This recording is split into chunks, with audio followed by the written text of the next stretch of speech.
Ustedes saben que el Teatro de Verano está cumpliendo sus 80 años y hay varias maneras de celebrarlo. Y uno de ellos es presentando una investigación que llevó más de año y medio sobre los orígenes y cómo ha evolucionado el Teatro de Verano, ese que es un símbolo de lo que es la cultura de los montevideanos, pero también del país. Y para hablar de este tema, para estar con una de las personas que ha investigado en el último tiempo sobre el Teatro de Verano y que nos lo va a presentar en breve, estamos recibiendo con muchísimo gusto a la historiadora y también investigadora en temas de historia social, Milita Alfaro. Bueno, un gusto tenerla con nosotros aquí. Gracias. Un gusto para mí, Pilar. Muchas gracias por la invitación. Podemos hablar muchas cosas, ¿no? Del Teatro de Verano, de todo lo que significa, vinculado al carnaval, pero es mucho más que eso. ¿Cómo podrías relatar los comienzos o cómo se proyectó el Teatro de Verano, que ya está cumpliendo 80 años, ¿no? Exactamente, en estos días, cumpliendo los 80 años de esa inauguración que estuvo prevista para el 8 de enero, pero al final, por mal tiempo, porque es una de las cosas con las cuales el Teatro de Verano ha tenido que lidiar a lo largo de su historia, que son las cuestiones climáticas, al final, por mal tiempo, se trasladó la inauguración para el 15 de enero. O sea que estamos justo conmemorando esos 80 años de un teatro que fue, el libro, fíjate qué significativo, el libro comienza con un primer capítulo que se llama El Teatro Imaginado. Hay 2 décadas, podríamos un poco, partiendo un poco de manera un poco arbitraria, pero bueno, poniendo una fecha ahí en la década del 20, en la cual este teatro comienza a ser pensado, imaginado, querido, deseado, a nivel de las autoridades, a nivel sobre todo a nivel de la Intendencia Municipal de Montevideo, que es la que siempre ha gestionado ese espacio, pero también a nivel de la sociedad. Hay un reclamo, ¿no?, de que Montevideo necesita tener un teatro al aire libre, que era algo que por entonces, es decir, estaba de moda y era muy apreciado en Europa, en Francia concretamente, los llamados théâtres de nature, los teatros de naturaleza, que comenzaban a redescubrir luego de tantos años, digamos, del teatro encerrado en el Teatro a la Italiana, que fue el gran descubrimiento, la gran creación de los siglos XVII y XVIII. Después, en el siglo XX, hay como una suerte de vuelta a esa idea del anfiteatro griego, ¿verdad? ¿Y qué momento para celebrarlo que en enero, ¿no? En verano. Exacto. Esa posibilidad justamente de aprovechar o convertir el paisaje en un espacio escénico, ¿verdad? Esa es una idea que atrae mucho, que gusta mucho y que genera esa demanda que finalmente se va a concretar en 1944 con la creación, la inauguración de nuestro Teatro de Verano. A mí me gustaba, y lo estábamos charlando antes de esta entrevista, cómo se pensó en cuanto a, si uno mira las fotografías del Teatro de Verano o de lo que es la zona donde ahora está ubicado el Teatro de Verano, está prácticamente vacío, pero me decías que también fue pensado como una unidad con incluso la Facultad de Ingeniería y la cancha de fútbol, ¿no?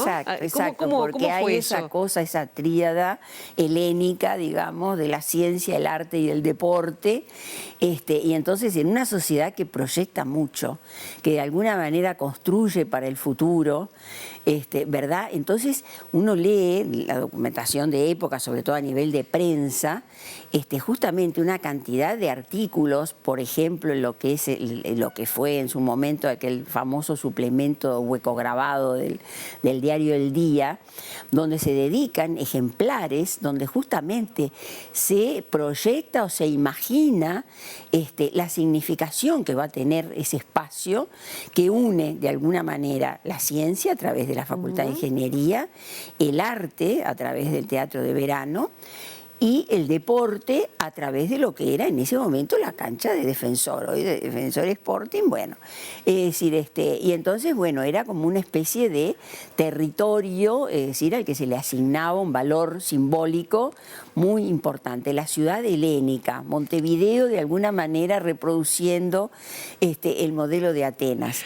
¿Y cómo fue? ¿Cómo se recuerda o qué pudiste rescatar de lo que fue el día de la inauguración postergada? ¿Qué se ¿Quién representó? ¿Quiénes claro. estaban invitados? ¿Quiénes pudieron participar? Sí, sí, fue un acto donde, bueno, obviamente todas las autoridades y un público que se colmó las instalaciones del nuevo teatro para asistir a la representación, a la actuación de lo que fue el Original Ballet Russe, que fue contratado especialmente para esa inauguración y que representaba una de las principales compañías, por no decir la principal compañía de ballet del mundo, ¿verdad? Porque este Original Ballet Russe, que tenía la dirección de Vasily de Vasilita, era de alguna manera el heredero de los grandes ballets rusos de Diaghilev, en fin, la Belle Époque, ¿verdad? En París. Y entonces, el Original Ballet Russe era la continuación de todo eso y era una compañía que estaba bastante fuera de la posibilidad o del alcance, ¿verdad?, de lo que podía ser contratarla por parte del Sodre, ¿no? Pero resulta que, claro, en 1944 Europa estaba en guerra y para el Original Ballet Russe las posibilidades de trabajo no eran muchas. Y entonces se había trasladado justamente a América y acá como que aceptaba, en fin, había bajado bastante su caché, adecuándolo a las posibilidades de trabajo que hubiera. Bueno, bienvenido, y entonces en este eso, caso. claro, generó la posibilidad justamente de que fueran quienes inauguraron es decir, estuvieron presentes en la ceremonia inaugural y después se quedaron, no sé, alrededor de, sí, como de 2 meses, ¿verdad? Es decir, renovando permanentemente su repertorio y su oferta y generando, bueno, espectáculos que concitaron, el delirio del público y de la prensa especializada que estaban como fascinados, ¿verdad? Qué interesante, ¿no? Haciendo un repaso rápido, porque es muy difícil esta investigación, teatro a cielo abierto, pasarlo en pocos minutos, pero no fue un teatro, hoy se lo conoce como el Templo de Momo, no fue siempre así, aunque el carnaval luego de, no sé si la década del 70, ¿cuánto empieza como a tener una relevancia? No, inmediatamente, claro. Pero no es solo lo único, pero de todos modos, si pensamos en el carnaval, ¿qué significación le da el que se instale y se convierta, por lo menos parte del año, en el Templo de Momo? Claro, porque hay una especie de controversia, digamos, de disputa de competencias entre el Sodre, que fue uno de los impulsores de la construcción del teatro, y la Intendencia de Montevideo, que es quien asume la responsabilidad de finalmente concretarlo. Y donde la Intendencia siempre tuvo la idea de convertirlo en la locación para el concurso de agrupaciones.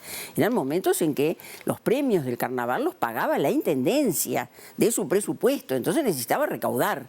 Y la posibilidad justamente, es decir, esos concursos que generalmente se realizaban en teatros con un aforo limitado, bueno, tener un aforo de miles de localidades para la Intendencia era bien interesante. Entonces había esta dualidad de proyectos, ¿no? Es decir, un teatro más volcado, es decir, a lo que podía ser las bellas artes, la alta cultura, el ballet, los conciertos, en esta cosa también de una política paternalista, es decir, de un Estado que educa al pueblo, es decir, con entradas a precios muy, muy populares, como forma justamente de llevar al pueblo todo ese buen gusto y esas formas de arte a las que no tenía acceso. Y otro proyecto de la Intendencia que por supuesto no negaba, es decir, lo anterior, pero que reservaba o reclamaba un lugar muy, muy protagónico para el carnaval, que ya instala el 44 no fue posible, la Intendencia lo intentó, pero no fue posible, porque justamente la presencia del Original Ballet Russe se consideraba, bueno, poco menos que un atentado, es decir, el hecho de que el ballet tuviera que ceder su espacio al carnaval, ahí hay criterios de legitimación cultural pesando que son muy fuertes, pero ya en el año 45 el concurso se instala en el Teatro de Verano, no de manera es decir, exclusiva, todavía deambula, es decir, por otras locaciones, y sí, a partir de los años 70, con esa cesión, es decir, que se hace del Teatro de Verano a DAECPU, es decir, por resolución fíjate tú, qué curioso, ¿no?, del intendente Rachetti, el intendente de la dictadura, es quien adopta finalmente esa resolución. Bueno, a partir de ahí sí, el carnaval no se mueve más del Teatro de Verano, más allá de lo cual, como tú muy bien decías, el Teatro de Verano es muchísimo más que el carnaval, muchísimo más que el carnaval. Claro. Es decir, este es el Teatro de Momo en febrero, pero es pues, el Templo de Momo en febrero, pero no sé, por momentos uno también dice, bueno, es también el templo del rock and roll. Es decir, lo que ha sido... Siguen pasando, pasaron y siguen pasando figuras de primer nivel. Brutal. Y entonces la versatilidad entonces del teatro como uno de sus grandes atributos y quizá como una de las características que más lo definen, ¿verdad? Vos estuviste 1 año y medio, todavía seguís dando las últimas puntadas a la investigación. Te quería preguntar, bueno, ¿qué descubriste? ¿No? Porque siempre hay algo que decís, mirá esto que me encontré en este trabajo, que además, no sé si ya las mencioné, pero que tuviste como asistentes a Karina Acosta y Belén Pafundi. Por supuesto. Es una investigación que hubiera sido imposible que yo pudiera abordar sola, así que tuve 2 colaboradoras de lujo, Karina y Belén. Pero quería preguntarte, bueno, eso, si hubo alguna particularidad o curiosidad que me imagino que descubriste, y también, por ejemplo, con el nombre, que siempre cuando uno elige el nombre... Claro. Siempre polémicas. Exacto, ¿no? Exacto. Bueno, una cosa que es bastante obvia, pero que a mí, por ejemplo, me sorprendió, es imaginar que durante casi 20 años el teatro no tuvo techo, no ya sus plateas y su tribuna, que obviamente sigue siendo hoy al aire libre.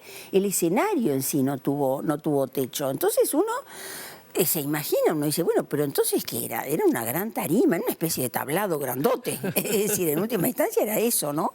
Y entonces sorprende que durante tantos años, porque eso recién va a cambiar en el año 62, cuando se traslada desde la Exposición Nacional de la Producción, se traslada el techo, el cono acústico de un anfiteatro que se había construido en ese gran espacio, es decir, en el que se desarrolló la exposición, donde, bueno, de repente la construcción más emblemática de todo eso fue el cilindro, ¿verdad? Es decir, que se construyó justamente con ese objetivo, y entonces se traslada ese cono acústico, es decir, cuando la exposición se desmonta y tal, qué mejor destino darle que convertirlo en el primer techo que tuvo el Teatro de Verano a partir del año 62, recién del año 62. Y después tuvo un techo de lujo de la mano de Dieste, ¿no? Exacto, porque además ese cono acústico, por supuesto, como pasa muchas veces en el Uruguay, se dijo que era absolutamente provisorio, que aquello después finalmente en un par de años se iba a modificar, es decir, a darle un techo, porque no había sido pensado para el teatro, bueno,